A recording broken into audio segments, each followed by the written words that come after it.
Je vous propose qu'on entame avec le premier sujet. JDG, YouTube l'ennuie beaucoup. Peut-être qu'il fera une nouvelle vidéo en mode Serious Talk sur le sujet, puisque Frédéric Molas récidive et cette fois, la plateforme rouge et blanche l'agace énormément. Alors qu'il déplorait le jeu des tendances et des algorithmes dans sa vidéo paradoxalement numéro 1 des tendances d'il y a quelques mois, YouTube m'ennuie, c'est concernant la censure et le shadowban que le célèbre Retro Gamer prend cette semaine la parole. La pomme de la Discord, quelle est-elle? Sa dernière vidéo dédiée à Duke Nukem Forever. Alors, faut dire que le jeu était tant beauf que graveleux, mais même la version censurée, et d'après lui, ultra censurée, hein, ils ont pixelisé toutes les femmes de l'épisode, j'ai pas essayé de vérifier, j'imagine qu'il y avait un peu d'exagération, en se disant, bon bah visiblement, même les femmes, c'est interdit au moins de 18 ans, même si elles sont complètement habillées, bon vous savez...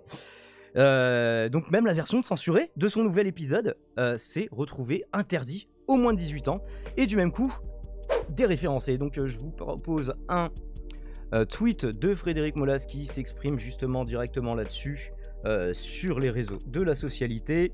La version censurée a aussi été placée en limite aux plus de 18 ans sans aucune explication. Et du coup, t'as envie de te dire... mais on reste poli, évidemment.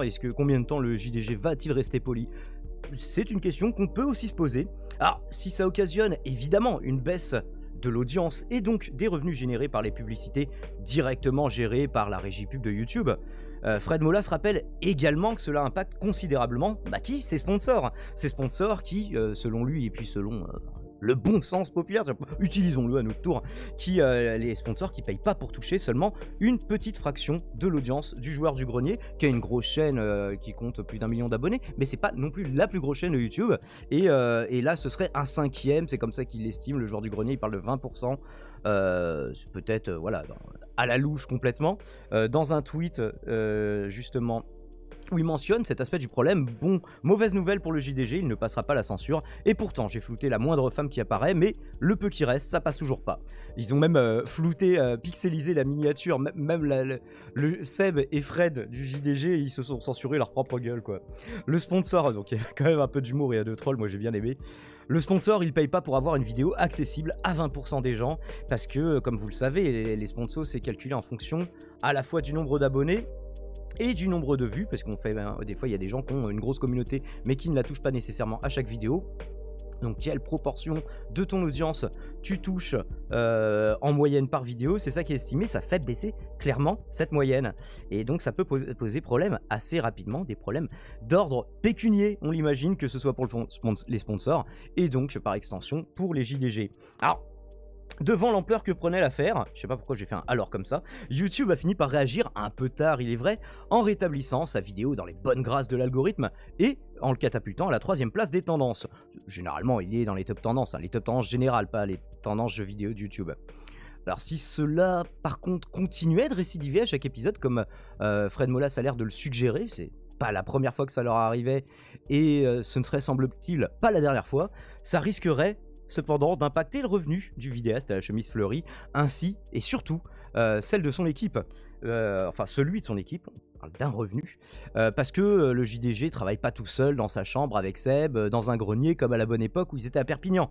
Non, c'est pas uniquement pour payer de salaire, faut aussi compter Karim Debache à l'écriture, faut compter le Sad Panda comme chargé de production, Sorina Chan, la femme du JDG mais qui bosse aussi comme illustratrice, et je crois qu'il y a d'autres personnes qui occupent d'autres postes que l'on ne connaît pas forcément, que vous connaissez peut-être plus, dites-moi dans les commentaires les oublis que j'ai faits, vous pouvez les corriger.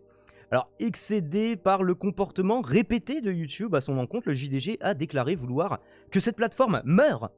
Littéralement, j'ai pas eu le temps de vous retrouver l'extrait, je commençais déjà un petit peu en retard l'émission, mais vous pouvez en fouillant, je veux que cette plateforme meure, le JDG qui a employé des mots un peu violents, presque pas si tient, malgré qui, je fais pas de rapprochement évidemment entre les deux, à part la violence et la colère de cette déclaration, malgré qu'ils fassent la majeure partie de leurs revenus, évidemment sur YouTube.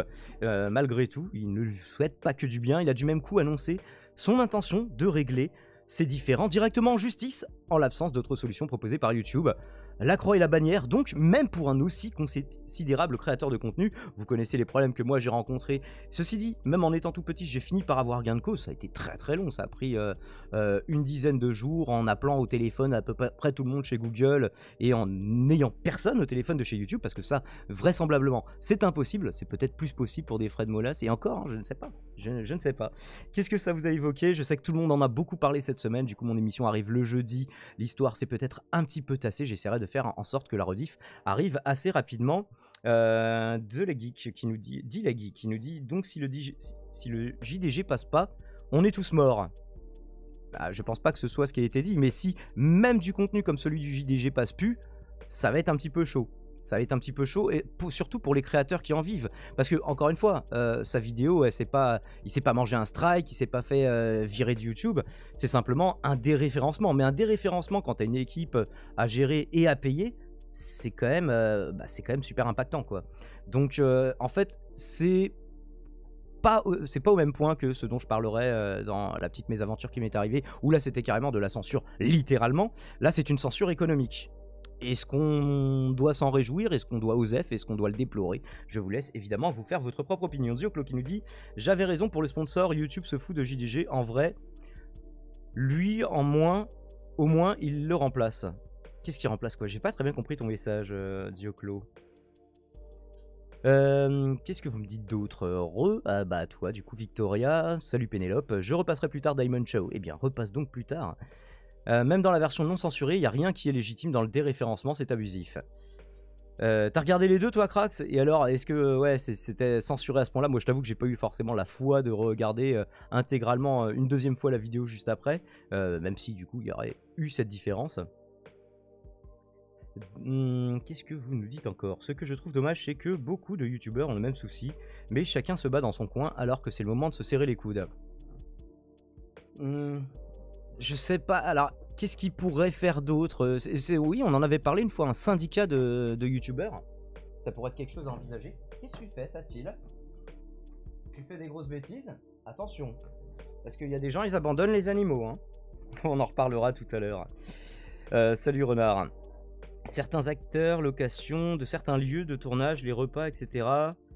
Oui, parce qu'il y a tout, même s'ils ne payent pas, par exemple, les gens qui font la figuration sur les épisodes, tout le monde est normalement dans la mesure du possible défrayé. Donc dans la mesure du possible, c'est-à-dire que sinon ils essaient de prendre des gens qui sont dans le coin qui n'ont pas besoin d'être défrayés. Ouais, créer un syndicat, ouais, est-ce que ça existe? Je ne sais pas. AstraZeneca a gagné 1,17, ça me semble un petit peu... Alors soit hors sujet, soit faut que tu actualises ton live, Dawn Dark. Puisque tu as une bonne dizaine de minutes de retard, je pense. J'ai regardé une deuxième fois pour comparer et soutenir à ma façon. Est-ce que tu as regardé en enlevant ton adblocker? Les deux versions sont plutôt soft en fait. Bah, oui, parce que le jeu de base, on pouvait dire qu'il posait problème, mais est-ce que des let's play se font systématiquement censurer aussi? Enfin, censurer économiquement, est-ce que tu ne peux pas les monétiser? Ou alors, est-ce qu'ils ont un dollar jaune? Là, il n'a pas parlé de dollar jaune, mais l'interdiction au moins de 18... Quand tu parles de jeux vidéo, bon, un peu moins quand tu parles de rétro gaming, certes, et l'audience du joueur du grenier, contrairement à il y a 10 ans, les gens ont un peu tendance à avoir 10 ans de plus. Je dis ça parce qu'il dit que son audience se renouvelle pas nécessairement beaucoup, et que c'est la raison pour laquelle ils sont proportionnellement plus si gros que ça sur YouTube. Ils restent énormes, forcément, les gens qui ont plus d'1 million d'abonnés. Checkons à combien ils en sont précisément. JDG... c'est 3,59 millions d'abonnés, c'est quand même très très respectable, mais sachant qu'il y a des gens qui dépassent allègrement les 10 millions, même dans le YouTube francophone. Donc à une époque, on avait l'impression que le joueur du grenier, il était dans le top 3 des plus gros YouTubeurs. Peut-être qu'il a un peu moins de levier, peut-être qu'aussi... Je crois pas qu'il ait jamais été ni embrigadé dans un network, ni qu'il ait mis des billes dans un network, ce qui peut beaucoup aider aussi, étant donné que les networks, généralement, ont un contact, eux, avec YouTube. Alors je sais pas s'ils ont un téléphone à appeler, mais... Je suis premium, donc pas de bloqué. Ah, de bloqueur. Car la critique et le droit d'illustration est bafoué. Je pense pas que ce soit dans le sens de la critique, là, c'est... Après, l'illustration... Ouais, mais là, c'était pas en mode copyright, c'était en mode... ça nous choque. Mais c'est vrai qu'à côté de ça, vous avez Naked Yoga. Un naked yoga qui est probablement interdit aux moins de 18 ans, ceci dit, hein, mais ce que je veux dire, c'est là où c'est vraiment de la nudité frontale à fond, hein, il y a absolument aucun équivoque sur la question, quoi. Alors que là, vous avez un jeu d'il y a 10 ans, avec des femmes partiellement dévêtues, et censurées, et pixelisées par les soins du duo de youtubeurs que l'on connaît bien. La censure, c'est pas forcément mauvais en soi, tout est une question de degré, et actuellement YouTube c'est n'importe quoi, c'est trop abusif pour les créateurs. Il semble que oui, même les viewers en aient pris conscience. Écoutez, nous suivrons quelle tournure prend cette affaire. Est-ce que les JDG vont poursuivre leur action en justice comme ils l'ont annoncé, ou est-ce que le rétablissement de leurs vidéos en tout public, je sais pas d'ailleurs, en tout cas, et c'est plus en moins de 18, et c'est dans les top tendances, est-ce que ça va suffire à calmer le jeu? Est-ce que la prochaine fois ça se passera bien? Est-ce que ça va être le statu quo pour voir si la prochaine fois c'est la même merde? Nous le verrons, et nul doute que Fred Molas et Seb Rassia nous entretiendront à l'avenir. Enfin, Seb le fait un peu moins souvent d'ailleurs, c'est dommage. Moi, j'aimerais bien voir son. Il a l'air d'être bien franc du collier, j'aimerais bien voir. Non pas que Fred ne le soit pas, j'aimerais bien voir son point de vue. Et donc l'avenir nous le dira. Merci YouTube d'avoir regardé cette petite capsule. Et je vous dis à très vite. Le couvre-feu intégral est disponible dans la description si vous souhaitez tout regarder. Ciao ciao.